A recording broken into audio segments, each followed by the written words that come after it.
I think that Google's going to really lean a lot more on EEAT and particularly people's expertise and experience in certain areas. And I think that's what's going to matter most, right? In theory, like if someone's publishing on a large website and doesn't have good experience or expertise, I think Google's not really going to promote that content, even though it's on a big name site. I think that's the future is Google can recognize expertise a lot better than it used to. And I think it's only going to get better. So I think those publishers that can really have people that demonstrate that expertise and experience in those areas are really going to be the ones that win in the long run.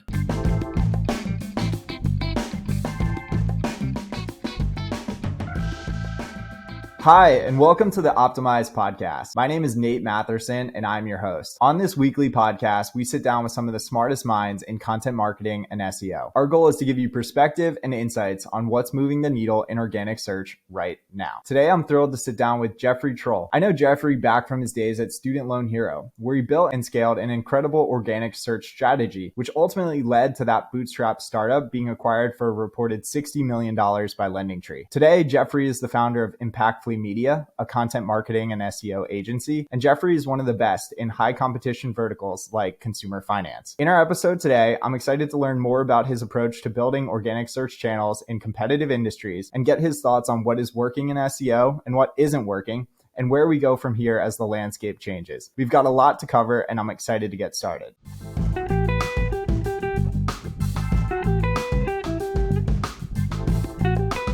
This episode of the Optimized Podcast is brought to you by Positional. At Positional, we're building tools for content marketing and SEO teams. We've got a great selection of tools for everything from content optimization to keyword research and technical SEO. And you can visit our website at positional.com.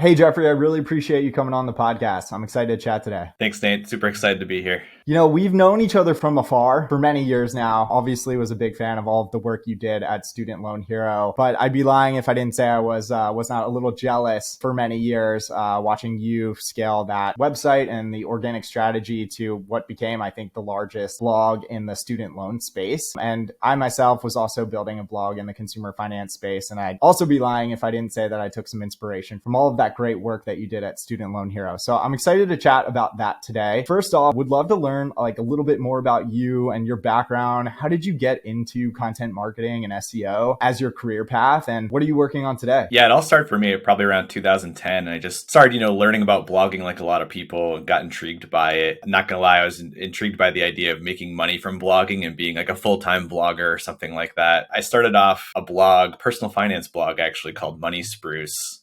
And I was just publishing my own articles on there with personal finance tips, things like that.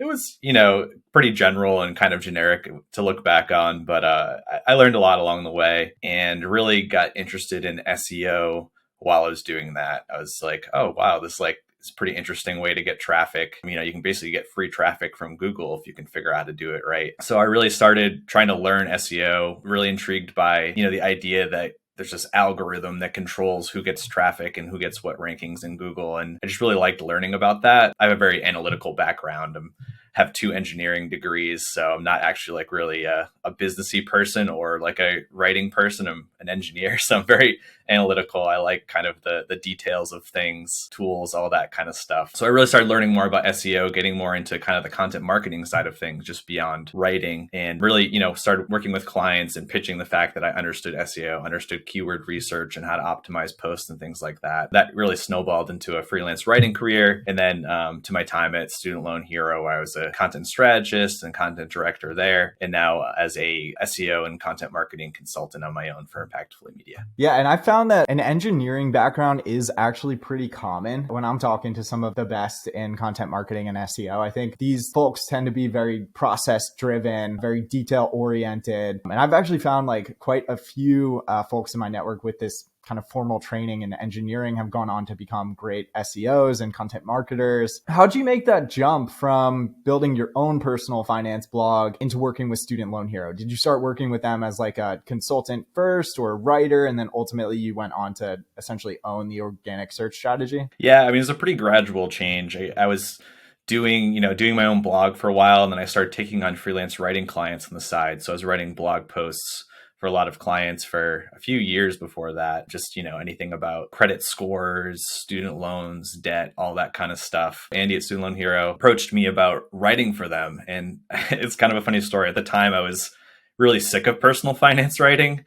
And I was like, oh man, like I really want to get out of this area. Like I'm so sick of personal finance and it's just like a grind doing all these articles. But I was like, well, I'll just pitch him like a really high rate. And if he says yes, I guess I'll do it. And so I pitched him like a higher rate than normally would. And he did say yes. I'm like, all right, well, I guess I'm writing for this Student Loan Hero site now. And so I actually ended up kind of liking it. I really liked working with Andy. He was really, supportive and helpful and not overly demanding. After being a freelance writer for them for about 6 months, they offered me a full-time role to be the fourth full-time person at Student Loan Hero and to come on as a content strategist. So basically manage the whole blog publishing and SEO strategy for the company. How big did that blog ultimately become? I know you were there for a number of years, and I've seen the traffic on Ahrefs. From like your view with that first person data, like how much traffic were you guys actually driving to Student Loan Hero at that peak moment right before you sold the company? In terms of organic traffic, I can't remember exact numbers, but it was pretty close to 1 million unique visitors a month to the site. So that's amazing. Is that? Yeah, 1 million visitors a month from organic search, especially in like a highly competitive vertical like consumer finance. That's incredibly hard to do and also really, really valuable. And I think we saw that when Student Loan Hero was ultimately acquired. One of like the interesting things that's happened since the acquisition is that LendingTree ultimately ended up like 301 redirecting the old Student Loan Hero site over to their primary domain, which I think maybe you had joked about or somebody else had joked about. It was like the most expensive 301 redirect of all time. Was it a little like bittersweet to see like all of that like hard work and building ultimately get rolled into like another domain, or did you feel good about it when you'd seen that news? Yeah, I'd say very bittersweet. It's put a lot of heart and soul into those blog posts and the traffic and everything that went with it for years. So it's definitely hard to see it kind of disappear overnight. It's kind of a weird feeling that kind of, hundreds or thousands of pages of content and I don't know how many millions of words that would be are suddenly just mostly gone or maybe transformed or something like that to a different website. But it's pretty bittersweet and pretty just like a strange feeling to kind of have that work kind of no longer be out there anymore. Yeah, but I do think, like I said, you did an amazing job, and I know it was a rather large team at Student Loan Hero behind the organic search operations and scaling that channel. Like, how big did the organic search team, including like writers and editors and strategists, ultimately get when like the company was ultimately acquired? Yeah, it was about 30 people. It was 25 to 30 people are on the team at that point, so grew quite a bit over about 3 years from basically just me being the only full-time person to, like a full-size team, I guess you could say. I know like you first started in content marketing and SEO back in like 2011, 2012. Does that sound about right? Yep, exactly. How has organic search changed in the last 10 or 11 years since like you first started building or thinking about organic search to where it was maybe in 2017 or to where it is today in 2023? Like what has changed? What things are the same? I'd be curious to get your thoughts on that, given you actually have a longer perspective than I do. Kind of the obvious one is there's a lot more content out there, right? A lot more competition. And I think, most points in time you could look and say that, right? And so that's kind of a continuous trend. But I think it really is true these days. I mostly still work in the personal finance and financial services spaces. And there's just a lot of big players in those these days that are competing for what feels like, every keyword, every question people have, anything you can write about. I look at like NerdWallet in their student loan section, for example, and it's like, I feel like they've tapped out every idea that there is to write about student loans in pretty much every perspective. And if you're going up against sites like, NerdWallet, Forbes, Credible, big sites like those, LendEDU as well, it just feels like really hard. Like you're really fighting an uphill battle if you're a little guy. And again, I think that's been the case for a while, but I think it's even harder now. Back when I was at Student Loan Hero, like a lot of the times we were the first to write about a lot of content, right? Back in 2014, 2015, or at least the first to maybe do a really good job. So I think the competition is just really ratcheted up. There's a lot of big players now that you're competing against. And if you're a newcomer or you're a smaller site with a limited budget, it's just going to be that much harder. Would it be crazy to try to rebuild a student loan hero today in 2023? Of course, it'll be a different domain name like Student Loan Pro. But if you and I were to like start a new student loans focused website in 2023, would it just be impossible, or it would just take like a lot more capital and a lot more time? I think it would take a lot more capital for sure and time. I think kind of going about it the same way, I'm not really sure it would work either. I think Student Loan Hero was just very broad. It was, geared towards anybody repaying their student loans, right? Which I think a lot of student loan content is out there. And I just don't think that strategy works that well for a lot of newer sites these days. I know people always say to niche down and really think about an audience or not be super broad. And I think that's probably more the case than ever if you're starting a new site at this point, right? Because you're going to run into the big guys. I do think Google is favoring a lot more reputable sites these days as well. There were times when Student Loan Hero outranked the Department of Education website, which was like pretty wild. Like you're outranking a .gov website. And I just don't think that stuff happens as often anymore. So I think it's a little bit different landscape in how Google treats things too. So I don't think I would try to create a Student Loan Hero website exact same way today. I just don't really think it would work very well. One of the things that I think you did an incredible job of at Student Loan Hero back in like 2015, 2016, in those years, as we were also building a student loan focused website, was I think you guys did an amazing job of matching your content to individual search intents. Like everybody is talking about search intent in 2023, but I feel like back in like 2016, like a few people were talking about search intent, but it wasn't actually something that like I spent a whole lot of time thinking about or talking about with our team. But then looking back, like you guys did an incredible job of ranking like a very large number of posts for very, very specific queries. And you didn't run into like the standard issues of keyword cannibalization, at least from my view. So how did you think about like search intent in 2015 and 2016? And then how are you thinking about search intent today with like the clients you're working at with Impactfully Media? Yeah, that's a great question. That's something I think about a lot, and I think is just crucial to the work that I do and the clients that I serve. And yeah, it was a big deal at Student Loan Hero. In terms of search intent, it was really in terms of thinking about, how can we best answer this question for who's asking it? Like what's most helpful? What questions are people asking and what do they really want to know? I mean, from the search intent aspect of it, it's like, well, what do they ultimately want to do, right? I think, there are a lot of queries about student loans like there are for any topics, and people want to know the answers to questions, things like that. But if you're running a business, you have to think about search intent and like how that person might convert, right? How might they turn into a customer, a client, something like that. So we looked very closely at like, what is this person trying to do? Really trying to get inside the head of the person who's searching. What is their ultimate goal? What do they want to find out? Because a lot of people have, surface level questions, things like that, right? They want information. At the end of the day, maybe they want to refinance their student loans at a lower rate, pay them off faster. Maybe they need to get on an income driven plan, something like that. They don't really want to just know kind of that surface level answer to like how to do something like, how to call my student loan servicer or something like that. They really have some further intent behind it in terms of what they're actually trying to solve. And I do want to know a little bit more about the work that you're currently doing with Impactfully Media. What led you to ultimately going from like an in-house team and contributor to like branching out on your own and launching like this agency? What led you down that path, and like how has it been going so far? And how do you work with your clients at Impactfully Media? Yeah, after about 3 years of being full-time at Student Loan Hero, I left a little before the company ended up being acquired, which I didn't know at the time I was leaving that was going to be acquired. So that was a really cool surprise a few months later. But I just kind of like working with smaller teams. Student Loan Hero grew a lot. It was up near 80 employees when I left. And obviously when I started, I was the second full-time hire, not counting the co-founders, the fourth person altogether. So it was just like a really different dynamic. I kind of like, I don't know, maybe being a big fish in a small pond is more of a way to put it for me. I just kind of enjoy that aspect of it. And I like kind of having my hand in a lot of different buckets. I kind of like doing all different kinds of content marketing, things like that, and collaborating with other teams.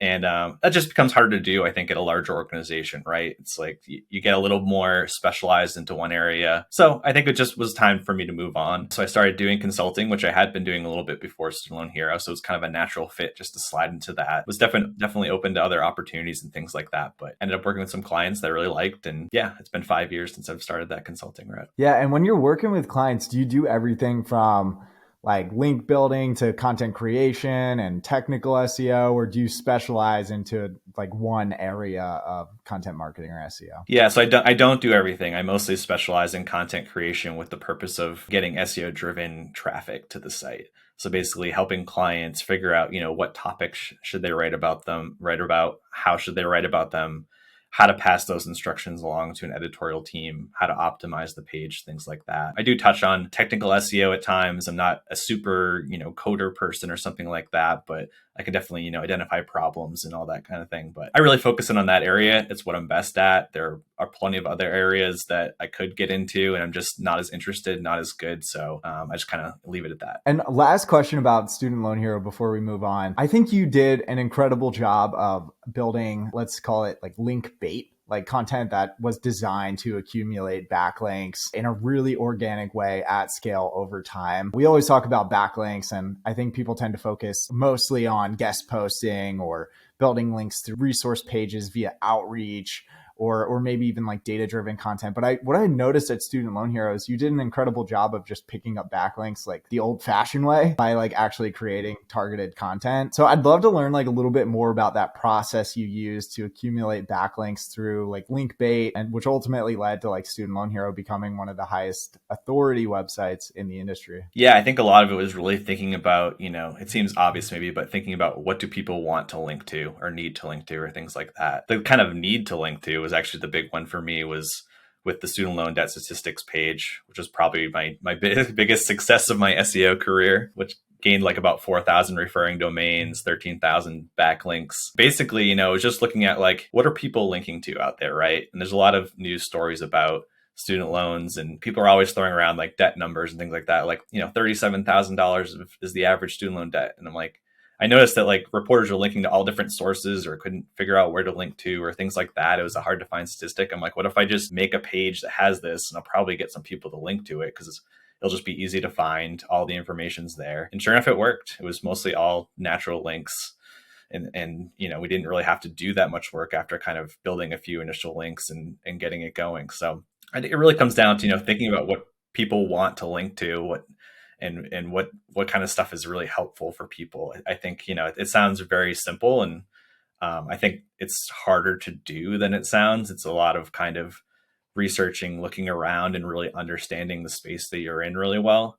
There are definitely some shortcuts to doing it and kind of figuring out. And, I think there are definitely ways you can look at what other sites already have content with links, a lot of links to it, and kind of doing that or doing better if you can actually, do better than something else that's out there that might not be that good. But yeah, I think it's really comes down to, considering what the need is in terms of what people need to link to. Yeah, just to recap for our audience, Jeffrey was talking about a student loan debt statistics page on the Student Loan Hero site that they created as link bait, essentially giving journalists or other bloggers something to link to when sourcing within their pieces of content, whether it was like a statistic on average student loan debt or, average loan size, or one of the many different statistics in the student loan industry. And they ultimately built 4,000, it sounds like, Jeffrey, backlinks to that page over time, which is just an incredible number of referring domains to a single page on a website. That's amazing. Transitioning on a little bit from your time at Student Loan Hero, back over to like the agency side of things. When you're working with your clients, like a question I always get asked by like the startups that like we're working with or talking with is like, what is the best way to work with an SEO consultant or an agency? Maybe you already have like an in-house growth or marketing team. Maybe you already have someone who's on the team writing content and you're looking for like some additional resources or expertise to bring in as part of building that strategy. From your view, working with your clients, like how do they work best with you? Or maybe more broadly, how do you work best with an SEO agency that you bring in to help supplement the work you're already doing? Sure. I'm pretty biased, I think, in this way, but I'm more of a fan of the done with you than done for you type of model. A lot of agencies offer done for you services, which I think sounds great, right? It's like you just pay them and then they do the work and you don't really have to worry about anything. In my experience of working with those agencies, it doesn't always work that well. And I think the main reason is they don't understand your niche or your industry as well. I think, there's a lot they can do to get to know it, but not all of them take the time to really get to do that. And I think, at the end of the day, there's the quality of the work they output. Let's say it's, blog post or something like that. It doesn't end up being as good, right? It falls a little flat, stuff's generic. They might look at competitors, they might just kind of copy it. So I think, working with an SEO consultant or content marketing consultant or whoever works a lot better when you work closely with them and realize it's kind of a give and take relationship, right? You can't just kind of give them some stuff, give them a little bit of information, and then expect they're going to go on for months and years creating amazing content or doing whatever you've hired them to do. It's really a like kind of relationship to work together on something and really, build something together. I think that's the best way to look at it. Whenever I'm working with our customers, I always tell them like you need to create fantastic content, but it's often hard to define like what is fantastic content. And I know you mentioned like one of the big things you work with your customers on is creating content. And so from your view, like what is a fantastic piece of content or like a piece of content that will perform really well in search engines? Yeah, I think this is kind of the philosophy I've had for a while, but for any kind of query or question or problem that someone might have, I think a great piece of content is one that answers the question really completely and concisely. So completely being, what other follow-up questions might they have? What are some other areas they might run into? What questions didn't they know they had that might come up? How can I answer those, predict those, and answer them within the piece of content that I'm writing? And I think doing it concisely is really important too. There's been a trend in the past of writing content that's just really long. For a while, that worked really well for SEO, is having these like 3,000, 4,000, 5,000, 10,000 word pages. And that was kind of the default. And it was like, who could have the longest piece of content, right? And that would be the best, right? Well, I don't think that's really being rewarded in Google much anymore. I think it's really a matter of the highest quality. And I think, it really comes down to answering questions well, not meandering, not putting fluff in there. So to me, that's the best piece of content. Yeah. And what do you think about going back to like previously published content and like reworking or improving it? Is that something like you have spent a lot of time on? Is that something you would prioritize as part of building a strategy? Yeah, absolutely. I think this is definitely a major pitfall of content creation, right? Is that people create content and just keep doing it without thinking about any of their old content. I can see why, right? It's like, all right, well, that piece is already out there. Why would I spend time updating that when I can create a new piece of content and target a new query or a new audience or something like that? And that's where a lot of people get stuck. I think updating content is hugely important. I try to update every piece of content. I would say like top 100 page of a site or something like that, or anything that's like driving conversions or whatever. I try to update that at least once every 6 months. For your top pages, probably even more frequently than that, 1, 2, 3 months. It's super important to update that, keep the information super fresh, make sure everything's correct, because any of those issues, I think, could definitely result in a drop of the ranking and a drop of traffic. And I think you and I have probably both seen it. Like whenever you go back to a piece of content, maybe from like 6 or 9 months ago, and you go and tweak it and update it, you get like an initial bump. Like regardless of if those edits or changes you made were actually helpful, Google seems to want to like test or like prioritize your piece of content again and having made those edits. Is that something you've seen and are still seeing in 2023, where if you go back to a piece of content and you make some sort of change or edit, like there tends to be like a quick bump or an initial like shakeup in terms of the rankings for that piece in a positive way? Yeah, it definitely can happen. I mean, you're definitely not, guaranteed to do that. And I think some sites take it too far by trying to like update every day or just update the date and not update the content. And sometimes that works even. I don't think that's like a great long-term strategy, but I definitely see it happen where content does initially go up in ranking and hopefully does stay there, right? That's the whole point of updating content and making it better. It definitely can happen. It definitely does happen. So, I encourage all my clients to update their content regularly for that reason. It's like you can't take your rankings for granted either, and that you're always going to stay there. It just doesn't work that way, right?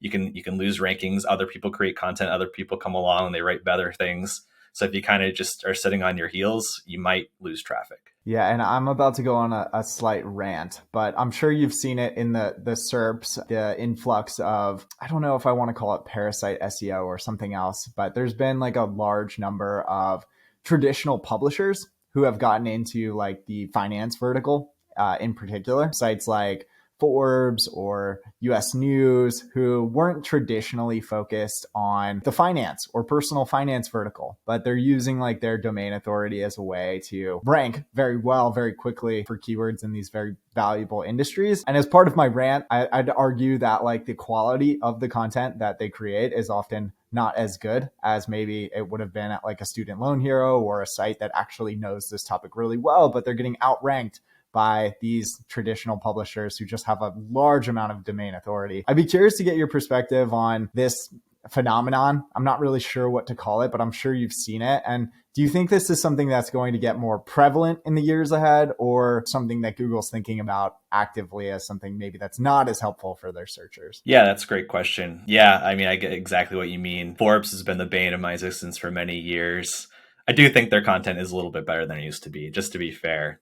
I think they've ramped it up a bit, but before it seemed like kind of any contributor could jump on Forbes and publish something and instantly be on page one of Google. So very frustrating there. I think it's quite prevalent today, though. It's, everybody's looking for areas to expand into, right? And these big publishers, it's easy for them to do it. They just need a little bit of domain expertise. They can attract people. They have money. By attract people, I mean writers to write for them. I think it's, definitely a trend as every site seeks to continue to grow. Going forward, though, I'm not so sure, like I'm that concerned about it. The reason why is I think that Google's going to really lean a lot more on EEAT, and particularly people's expertise and experience in certain areas. And I think that's what's going to matter most, right? In theory, like if someone's publishing on a large website and doesn't have good experience or expertise, I think Google's not really going to promote that content, even though it's on a big name site. I think that's the future, is Google can recognize expertise a lot better than it used to, and I think that's only going to get better. So I think those publishers that can really have people that demonstrate that expertise and experience in those areas are really going to be the ones that win in the long run. I totally agree with you that like having actual experts writing actually great and helpful pieces of content is the way that you win in 2023. I'd be curious to get your thoughts on AI generated content. And is it something you're using? Should I be using it as like I'm building my websites? What are your thoughts on AI generated content as part of a content marketing strategy? Definitely a big topic these days in the content marketing world. Pretty mixed feelings on AI myself. I'm definitely not anti-AI content, but I'm definitely not all in on AI content. The way I like to look at it is I think AI is most useful these days for creating better content and using it to help create the content, but not leaning on it too heavily and not letting AI basically write an entire article that you're going to publish. I think right now AI tools can generate like a pretty good, like low to mid quality article. And even then they probably need a lot of editing before you really publish it. I know there are sites out there that have published just straight AI content. I think they got hit pretty hard by some of the recent Google updates, but there are tools that can generate like a pretty good article, right? It's kind of scraping the web. It's creating kind of maybe a summary of what other articles are out there. And then, maybe someone spends like an hour or so to edit, fact check it. You definitely have to fact check this stuff, and they publish it. And I think it creates like a decent article on pretty generic topics. So that said, I do use AI generated content sometimes. Some of my clients do as well. However, always heavily edited and fact checked. Typically do it for like more general topics. It doesn't work that well for things like thought leadership and those types of things, which I think is its biggest weakness. Any clients I'm using with right now, it's a minority of their content for sure. It's nowhere near 100% of their content. So I do use it. I definitely think it'll get better over time. But also I think, like I just mentioned, I think expertise matters a lot, and AI just can't have that level of expertise that a human can. Yeah, I think Google too has been like shouting from the rooftops that like you should include a byline and an author bio like on each piece of content you create. And I guess if like someone who has, a credential or a license or a degree is willing to put their byline on a piece of content, whether it was written by themselves or written by AI, then I think that's a signal to Google that, that piece has been fact checked and vetted and actually is a high quality piece of content. And I agree with you. I'm certainly not like the anti-AI guy. I have seen it been used pretty effectively by very large sites as like a supplement to the other 95% of content they've created on their websites. And I also think that like low quality content isn't a new thing for Google to understand. There's been a large amount of low quality content on the internet for the last 20 years. And I think Google has done a better job of filtering it out. I think its job's only going to get harder though, with just this massive influx of content. Like I talked to a startup the other day that legitimately published like 600 articles to their site in one day that were all generated with AI as like a starting point to their blog. And I don't think that's the right approach. I think, like you said, making sure that it's fact checked, edited, it is high quality is really important, especially when you're in like a very competitive industry that can have a very big impact on someone's life. The last thing we want is to be publishing content that would be like inaccurate or unhelpful or actually damaging to a reader. As part of your process of creating content with your clients, I know from my own experience that like content and high quality content is getting more expensive and has gotten more expensive over the last like 6 or 7 years. What does like an awesome piece of content cost? Like if I was putting my budget together and I'm about to build a budget of, 100 pieces of content for my site, like what should I expect to pay for that content? And I know it varies depending on industry, but I'd be curious to get your thoughts on like what sort of budget I should be thinking about for those new pieces of content I'm paying for. I'd say it probably starts around $1,000 when you include kind of everything that goes into it. So assuming it's an SEO focused piece of content, the research, the keyword research, and doing all the strategy around it, outlining those types of things. I think for a really great piece of content, there are multiple people involved. So of course there's the writer, right, who's writing the content. So that's one cost right there. There's at least one editor, maybe two people working on it. So there's additional cost for that as well. Perhaps there's graphics and things like that involved, stock imagery or custom imagery or things like that. That's another cost right there. And then I think too, for certain types of content, there's also the cost of promoting it, right? So social media, doing outreach, those types of things. So if you really look at all that, the costs really do start to add up and can go up quite a bit more from there. So I think it does unfortunately cost a lot to generate this kind of content. And, not everybody has to spend that much, but I think that's generally a fair expectation is, the $1,000 to $2,000 range, but it can definitely go up from there. When you're creating great content, I know you mentioned like outlining and briefing as part of the content creation process. In your experience, what goes into an outline? Like what is an effective outline that we can ultimately give to a freelance writer or someone who's creating content on our team? I think really what can go into an outline is, if possible, having someone with direct experience in that area being able to contribute to the outline, like that really knows what questions people are asking firsthand, customers, clients, that is, can they provide insights on kind of the questions that people have. And aside from that, you can look at people also ask questions in Google and harvest questions from there, include those. I think it's really just making sure that it's really comprehensive information. What else, what other topics are other competing sites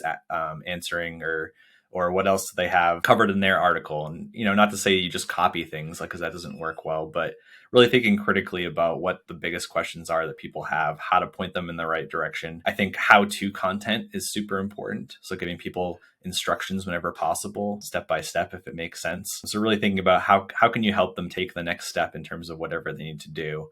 So I think whenever you can convey that to a writer in an outline, that's super helpful. Writers don't always have the same level of knowledge or expertise within an industry or area or topic that maybe someone else at your company does. So I think, including as much of that detail as possible and who you're trying to help is really a good way to structure an outline. I'm sure that you've thought a lot about the changing, organic search UX and UI. I know Google's released that new generative search experience, and a lot of people on Twitter at least are saying like SEO is dead. And so like if I'm putting my budget together and I'm prepared to spend, let's call it $100,000 or $200,000 over the next like year building out the blog on my website, could that ultimately be like a waste of money? Like, is SEO finally dead from your perspective? It could definitely end up being a waste of money. I think that's pretty much true though for anything related to SEO, right? Nothing's guaranteed. And I think there's more uncertainty than ever around that now, despite, people saying this every year after year, SEO is dead, right? And obviously it hasn't died to this point, but is this the biggest threat yet? It could be. So yeah, there's no guarantees, but I think that doesn't mean that SEO is dead either. I think there are still ways that people will get traffic through content. I think it just matters, how you think about it. And if I was going to spend 100,000, 200,000 or more dollars on that, I would definitely be spending it on people with good EEAT expertise and direct experience in those fields. I think that's going to matter the most. I think with Google's new search, that's the kind of content that they're going to display alongside their AI answers are from authors who have that experience. So I wouldn't be wasting the money generating, 600 plus AI articles and publishing those and doing those types of things. I think that kind of stuff might work in the short term. And if that's fine with you, go for it. But in the long term, I definitely think low quality stuff is going to get pushed way down in Google. And so I would elevate quality even more. And I'd start by doing that with who's writing the posts and hiring the best possible people to write the posts. And everyone's asking me, how do I get my content included into that new giant featured snippet at the top of search results? And I don't have a great answer. So I'm going to ask you, how can I get my pieces of content included into those generative AI responses or large featured snippets that Google might be including into searches everywhere? I mean, we don't really know for sure yet, right? We have some guidelines from Google and things like that. But again, I think it goes along with what I just said about experience, expertise in those factors. I think that's what's going to go the furthest. I do think also having somebody who has expertise and that can really speak on it is going to be the hardest for Google to replicate with AI, right? I think AI is not a person. It doesn't know real things. It hasn't done actual, hasn't gotten a mortgage or something like that, right? It can only know what it knows by reading the internet or whatever. And so having people that actually, are work in the mortgage industry or something like that, they're just going to have knowledge that AI is going to have a lot harder time replicating. And I think that's the kind of content that Google's really going to feature is stuff that's complementary to the kind of informational answers that AI can give, show people who have real experiences. And there's a lot of video content and things like that with people demonstrating those types of experience they have and stuff too. And again, AI just can't replicate those kinds of things. So I think that's the kind of content that's going to do best and show up highest. In some sense, what you're describing feels like journalism, essentially like getting real sources, doing the research, getting expert commentary that an AI couldn't find or generate at being new, and then including that, especially in industries that are actively changing, like the student loan industry, for example. And speaking of video, is video something that you're thinking about or prioritizing in the work that you do with your clients as part of creating content on their sites? I don't do a lot with video personally. I advise a little bit on video content and stuff like that, but I don't actually do any video production, but I have clients that do it and they've had good results with it. I think it's definitely something I'll be looking into more in terms of how it relates to AI results in Google and seeing, does that have a bigger impact than maybe it does now? Is Google really preferring that kind of content? Definitely read a lot about it in terms of these new AI results. So I'll definitely be keeping an eye on that. And as far as your day-to-day goes, there's a lot to do every single day when you're building an organic search channel. And there are a lot of things that I've found are a total waste of time, things that I'm spending time on that don't actually move the needle for me or for my websites. What are one or two things that you think are just a total waste of time or just not worth spending time on as you're building one of these strategies? Yeah, I think the biggest one for me is I see a lot of sites just trying to get any kind of traffic they can in low competition areas. So I think, I'll see a site say oh, wow, I could write about a celebrity or something, right? Like Kim Kardashian's big in the news right now. Let's put an article about that or something like those areas or just something else that's a really low competition keyword, but doesn't have anything to do with their business. And then they end up getting traffic, but the traffic is pretty much useless and has no value. I've just seen this from a lot of sites that their top performing page is just something not related to their business at all. And I think it feels good to get a lot of traffic from a keyword or from a page like that. But at the end of the day, it doesn't really help accomplish any business goals. So I really think, websites should really focus on content that has high intent, content that converts, and not kind of this other stuff that they can publish just because it seems easier. They get traffic to it. So I'd say that's the biggest waste of time. Yeah, page views do not necessarily equal dollars. Jeffrey, I've really enjoyed this conversation. And if it's okay with you, I would love to wrap things up with a quick like 4 or 5 question lightning round. Does that sound good to you? Sure, let's do it. All right. So my first question is, what's your favorite tool? What tool are you using most? Maybe what tool is most valuable for you on a day-to-day basis? My favorite tool is still probably SEMrush. I just really love using the tool it has so much information inside of it. Definitely the best keyword research tool I've ever worked with. There's just a lot of information there. I find it really easy to use. I could probably spend all day in there just researching different competitors and things like that because there's just so much in there. Yeah. Speaking of competitor research, how much do you use your competitors as like inspiration for those keywords or topics that you go after? I would say I use them a lot. I think it's super helpful for finding gaps in your content. It's the first and easiest place to look is seeing what other competitors have written about that you haven't covered yet. Definitely a great place to go if you've already produced a lot of content and you're kind of wondering what to write about or to cover next. So yeah, that's a huge one for me, is looking at competitors and studying their websites and their keywords and that kind of stuff. Should we be buying backlinks in 2023? Does it still make sense? I would say yes. I kind of think you have to be competitive in some areas. I know a lot of people don't like that answer, and I don't really like it either, but I think just from what I've seen, that's the reality. I think people should be very careful about how they go about it and very conscious and, tread lightly in that area because you can get caught, you can get penalized. Google's has more algorithmic penalties these days for sure. There's a web spam algorithm update back in December.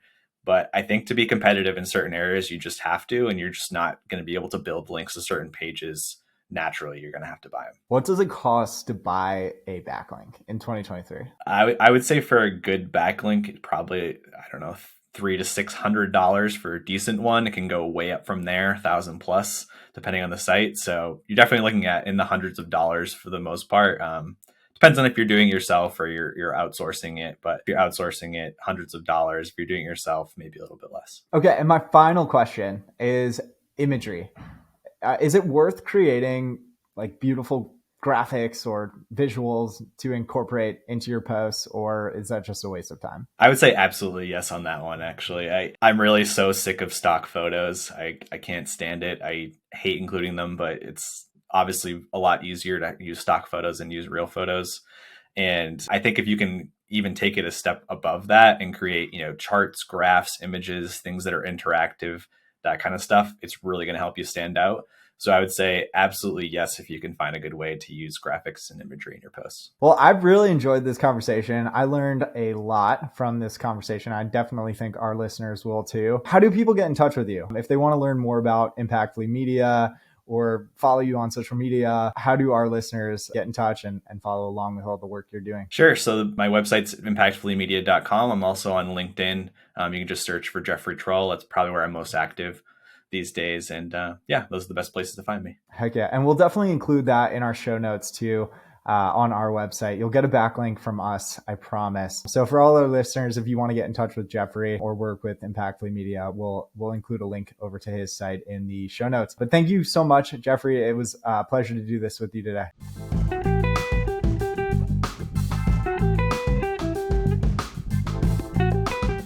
This episode of the Optimized Podcast is brought to you by a special sponsor. If you're anything like me, you've probably got a lot of content that's not very well optimized, and it can be a total pain in your butt to optimize it and ultimately get it to rank better in search. And that's what Positional does. Positional has an incredible tool set for everything from content optimization to technical SEO and planning your editorial calendar. And if you don't know by now, I'm one of the co-founders of Positional, and I'd love for you to check it out.